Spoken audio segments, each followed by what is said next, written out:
This boy, spat on and beaten for being a filthy pig, cries himself to sleep, wishing he were dead. But when he wakes up, a miracle has happened. He looks in the mirror and sees not a pig but a god. His face is chiseled, his body is perfect, and his life is about to change forever. But this divine gift hides a dark secret, and his journey of revenge is only just beginning. This is Park Hyeong-seok, and his life is a living hell. At school, he is the personal punching bag for the bully, Tae-song. He is relentlessly tormented, his spirit crushed with every blow. His classmates watch, their laughter echoing his silent screams. Forced to bark like a dog and spin like a toy, he endures humiliation that no human should ever face. Tae-song mocks him, "You are not a dog, you are a filthy pig." Then, he is commanded to oink, his dignity stripped away piece by agonizing piece. A simple misunderstanding over a glance gets him beaten senseless. He is called a loser, a pervert, a piece of trash destined for the bottom rung of society. But the ultimate shame arrives in the form of his own mother. She finds him being brutalized in the school gym. Her protective instincts kick in, and she confronts the bullies. But for Hyeong-seok, her love feels like a spotlight on his failure. He screams at her right in front of his tormentors. "This is so fucking embarrassing." The words hang in the air, a blade piercing his mother's heart. Later that night, the weight of his guilt is unbearable. He demands a transfer, and lashes out at her again. "Is it my fault that we're poor? What have you ever done for me anyway?" His mother, heartbroken but unwavering in her love, had already been to the school to arrange it. She agrees to let him start a new life, alone. He moves to a rundown apartment in a new city, vowing that this is where he'll start over. But his very first day out, fate deals him another cruel hand. He accidentally bumps into a girl, Mi-jin, and is immediately confronted by her insanely jealous boyfriend, Jin-song. Despite his apologies, his awkward smile is mistaken for a smirk. History repeats itself, but this time, it is even more public. He is brutally beaten in the middle of the street, his humiliation captured on a dozen phones. The video goes viral, branding him the smug pig of Hongdae. The comments are a storm of hatred and ridicule. Broken and defeated, he returns to his empty apartment. He cries himself to sleep one last time. When he wakes, everything is different. The ceiling seems lower, the sink smaller. He stumbles to the mirror and sees a stranger. A stunningly handsome man with a perfect physique stares back. He runs back to his bed and finds his old fat body sleeping soundly. It is not a dream, he has two bodies. His new life is about to begin. He decides to use this handsome body to attend his new school, Jaewon High. The moment he steps on campus, the world is his. Girls swoon over him, guys stare in awe. He is an instant celebrity. His name is Park Hyeong-seok, and his voice is as sweet as his face. The classroom buzzes with excitement over the new transfer student. All eyes are on him, a feeling he has never known before. But as he takes his seat, a cold dread washes over him. He sees him. Jin-song, the thug from Hongdae, is his new classmate. Hyeong-seok is terrified, convinced his new life is already over. Thankfully, Jin-song doesn't recognize the handsome face. Immediately, a popular girl named Han-il starts flirting with him. Much to the annoyance of her friends and the simmering rage of Jin-song, Hyeong-seok quickly learns the rules of his new existence. When one body sleeps, the other awakens. This means his original body needs to stay awake at night. To support them both, he gets a grueling night shift job at a convenience store. The handsome Hyeong-seok easily charms the owner into hiring his friend. But when the original Hyeong-seok shows up, he is met with disgust and a lower salary. Still, he gets the job, thanks to his encyclopedic knowledge of cigarettes from his days as a bully's errand boy. But his old life follows him like a shadow. One night, Jin-song's gang storms into the store. They don't recognize him as the handsome classmate's friend, only as the same pig they can torment. They beat him, steal from the store, and take a humiliating photo of him to use as blackmail. The next day at school, they brag about their conquest, even showing the piggy's nude photo to the handsome Hyeong-seok. They laugh, calling his parents fat pigs too. And then, they cross the line. I bet even his mom's ashamed of her son.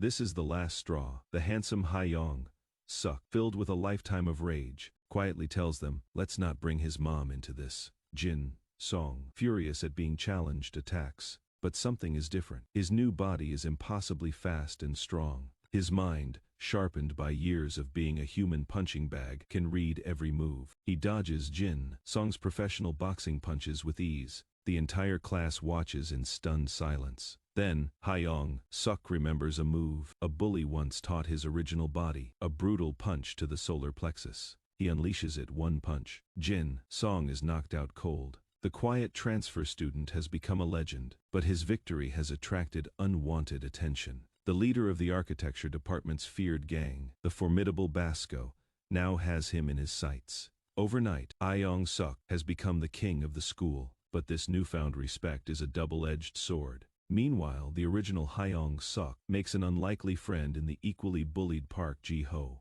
One night, as they are being tormented by bullies, a savior appears. It is Basco, the brute with a heart of gold who protects the weak. He easily dispatches the bullies, but then gives the two a strange warning. Stay away from the new bad guy. In the fashion department, Park Hyeong-seok.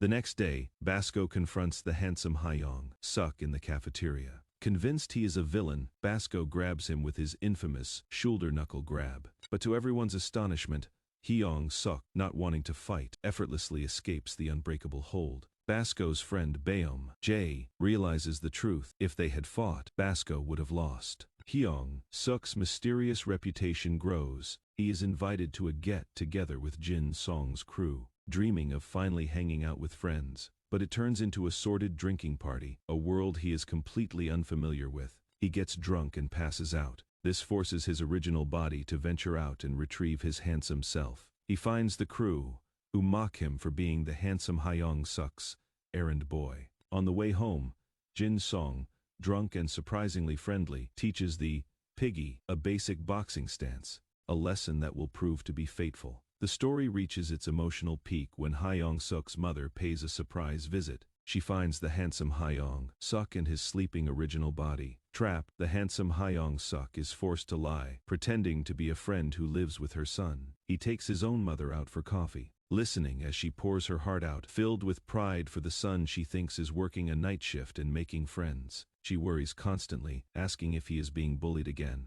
Hyeong-seok's heart shatters when he tells her not to worry. Then comes the ultimate heartbreak. He watches as his mother collects cardboard scraps for extra money, a secret she has kept from him, all to send him a little more cash. As they part, she gives him money meant for her son, begging him to be a good friend. But Basco has been watching. He misunderstands the situation, believing this handsome thug is extorting money from a helpless old woman. For Basco, this is an unforgivable sin. He attacks with righteous fury. The fight is brutal. Basco is a monster, his power overwhelming. But Hyeong-seok's body moves on its own, a strange fighting instinct taking over. It recalls the boxing stance Jin-song taught his other self. He unleashes a perfect straight punch. But Basco's defense is a wall of muscle, built from years of training. Just as Basco is about to land a finishing blow, Hyeong-seok's body counters with a devastating spinning back elbow, a move from Muay Thai. Basco is defeated.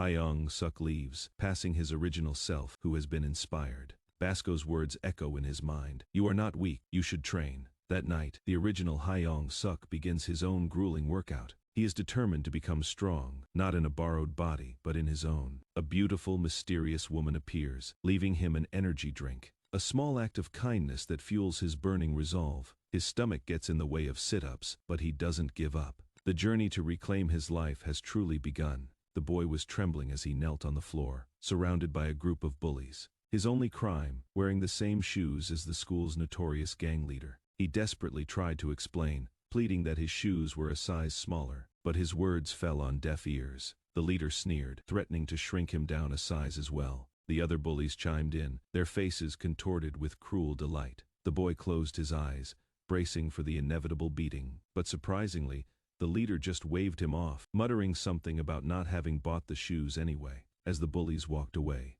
the boy's fear was quickly replaced by a simmering anger. He muttered a curse under his breath, his hands clenched into tight fists. However, his mood soon shifted to a confident smirk. He knew he had a secret weapon. Walking into the classroom, he held his hand high, revealing shiny rings on every finger. The girls gasped in amazement, marveling at the expensive chrome hearts accessories. But his moment of glory was short-lived. The attention quickly shifted to another student, a quiet, blonde-haired boy named Jae-yeol. Jae-yeol was decked out in limited edition luxury brands, including a highly coveted Weebloom watch. The contrast was stark. Jae Yeol's effortless style completely overshadowed the other boys' desperate attempt at flexing. The girls lamented Yeol's quiet nature, wishing he had more of a presence. Suddenly, the classroom erupted in excitement as a new student entered. It was Park Hyeong-seok, the handsome transfer student, who had quickly become the center of attention. He smiled warmly, effortlessly charming everyone around him. However, some of the boys were less than impressed. They pointed out that despite his good looks, Hyeong-seok wore the same cheap shoes and carried a worn-out bag every day. They scoffed, calling him a poorly dressed bum. Meanwhile, the school was buzzing with rumors about Basco, a powerful fighter who had supposedly been defeated. His friends were worried, frantically checking their phones for any news. A message finally arrived, but it was riddled with typos. Basco explained he couldn't see the screen because he was bleeding from a broken screen. His friend, Baeom J, quickly translated the chaotic message, concluding that Basco wanted them to wait quietly until he returned. However, not everyone was convinced. A group of rebellious students believed Baeom J was lying and decided to take matters into their own hands. They were determined to teach the new transfer student a lesson. Back in the hallways, the contrast between the popular and the outcast was painfully clear. A chubby student named Deok was relentlessly bullied by the vocal class students.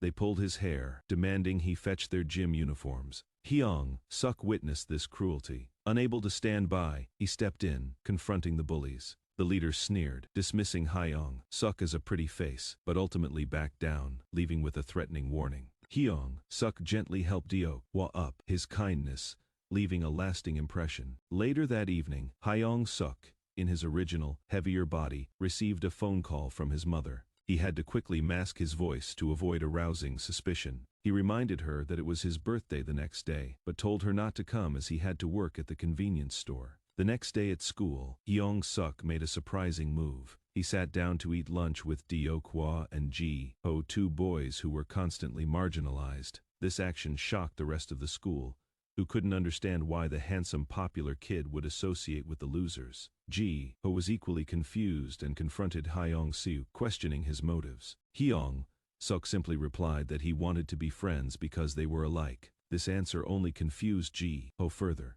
After work, Hyeong-seok bumped into Jae-yeol on the street. To his utter surprise, Jae-yeol handed him a bag full of expensive clothes as a birthday gift. Hyeong-seok tried to refuse, feeling unworthy of such luxury. But Jae-yeol insisted, claiming he was just going to throw them away. Deeply touched, Hyeong-seok accepted the gift, realizing this was his first birthday, not spent entirely alone. The next morning, Hyeong-seok arrived at school wearing the high-end designer clothes. The transformation was astounding. The very students who had planned to humiliate him were now speechless, recognizing the Balmain coat and Valentino sneakers. When asked where he got them, Hyeong-seok glanced at Jae-yeol and simply smiled, stating it was a gift from a friend. Meanwhile, Deok was secretly nurturing a passion for music. Despite the relentless bullying, he continued to write rap lyrics, pouring his pain and frustration onto the pages of his notebook. He even attended an audition, determined to let his voice be heard. At the audition, a stylish sunglass-wearing singer performed with confidence, impressing the producers. The head producer nodded in approval, noting the singer's solid skills and style. As the session wrapped up, an assistant mentioned one more applicant remained. The head producer glanced at Deokwa's resume and immediately scoffed, his face contorting with disdain. Deokwa sat nervously outside, his hope dwindling. The assistant soon emerged, casually informing him that a successful candidate had already been chosen and he could leave. Heartbroken, Deokwa pleaded for just one chance to sing, but the head producer dismissed him with a fake apology, while the successful singer mockingly gave him a thumbs down. Crushed, Deokwa walked away, hearing the producer scold his assistant for even accepting such an applicant. The harsh reality weighed heavily on him. On the bus ride home, Deokwa poured his feelings into his notebook, writing lyrics about being judged solely by his appearance. His inner monologue reflected his despair. Nobody wanted to hear his story, and society disgusted him just for existing. Despite the constant rejection, he resolved not to give up. At home, he lay awake, looking at a sleeping older woman, promising her that things would get better. The next day at school, a poster for the upcoming school festival caught Deokwa's eye. Hyeong-seok, surrounded by admiring girls, noticed him looking and approached with a friendly greeting. Deokwa acutely aware of the social hierarchy, felt uncomfortable with Hyeong-seok's public display of friendship and questioned his motives. Later in the classroom, the bullies resumed their torment. They kicked his desk, spilling his lyrics, and mocked him for his failed audition. The leader sneered, telling him to know his place, emphasizing his physical appearance with cruel insults. After school, Hyeong-seok visited his grandmother's street food stall. She greeted him warmly, asking about his day and offering him food. Hyeong-seok refused, knowing she needed the sales. Suddenly, the bullies appeared. Seeing Hyeong-seok's grandmother, they feigned politeness, and she, assuming they were his friends, generously offered them free food.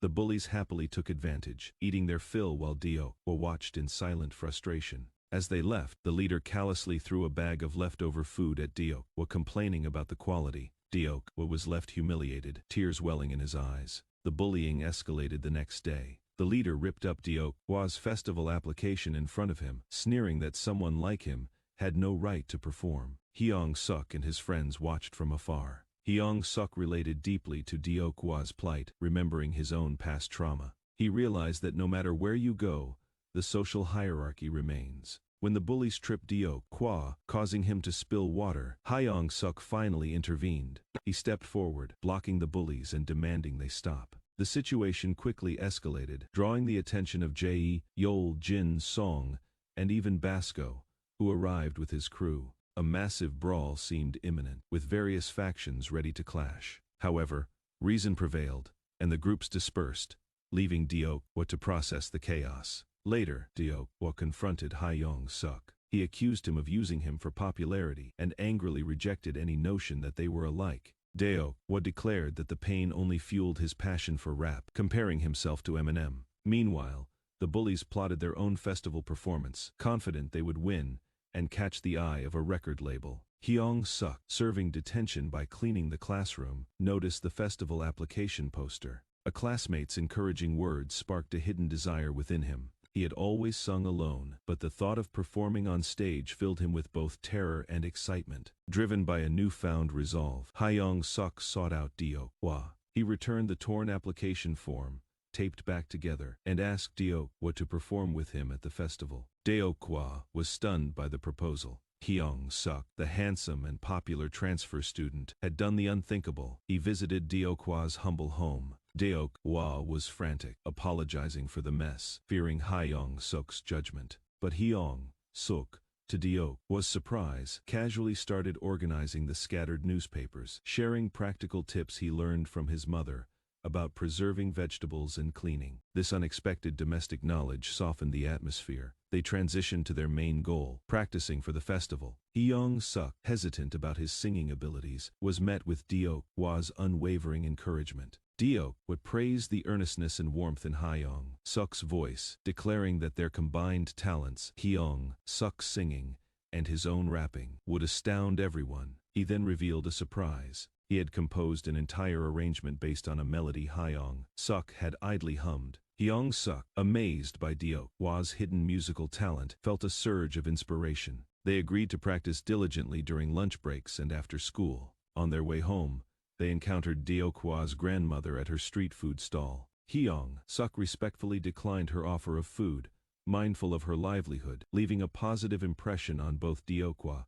and his grandmother. Meanwhile, the bullies were recording their own track in a professional studio, funded by a sleazy producer who promised them fame and fortune if their performance succeeded. Oblivious to this, Hyeong-seok and Hyeong-seok continued their rigorous practice sessions. Hyeong-seok, acting as a strict vocal coach, warned Hyeong-seok against overworking his vocal cords. However, Hyeong-seok had a secret advantage. He could practice tirelessly in his original, heavier body while working the night shift at the convenience store. Sparing his rapid improvement left Hyeong-seok stunned, convinced he was a musical genius. But the bullies were not idle. They cornered Hyeong-seok in an alley, brutally beating him to discourage his participation in the festival. They even forced another victimized student to join in the assault. Despite the physical and emotional toll, Hyeong-seok refused to back down. He and the other student found solace in Hyeong-seok, visiting him at the convenience store. They shared their painful experiences of relentless bullying. Hyeong-seok, in his original body, empathized completely, recounting his own horrific encounters. They realized that the handsome transfer student who seemed so different truly understood their struggles. This shared pain forged a strong bond among them. Basco, the fearsome fighter, overheard their conversation and realized he had misjudged Hyeong-seok. He apologized and offered his protection. With renewed determination, Hyeong-seok and Deok perfected their performance, ready to face the festival. The producer, meanwhile, schemed to use their performance to humiliate Deok, confident in his own face's victory. The day of the Jaewon High School Festival arrived, buzzing with excitement. Students browsed flea markets, participated in arm wrestling challenges, and enjoyed the lively atmosphere. Hyeong-seok and Deok watched the main stage, anticipation building for their upcoming performance. Suddenly, Hyeong-seok spotted a familiar face from the convenience store, a woman he knew, accompanied by a menacing man in sunglasses.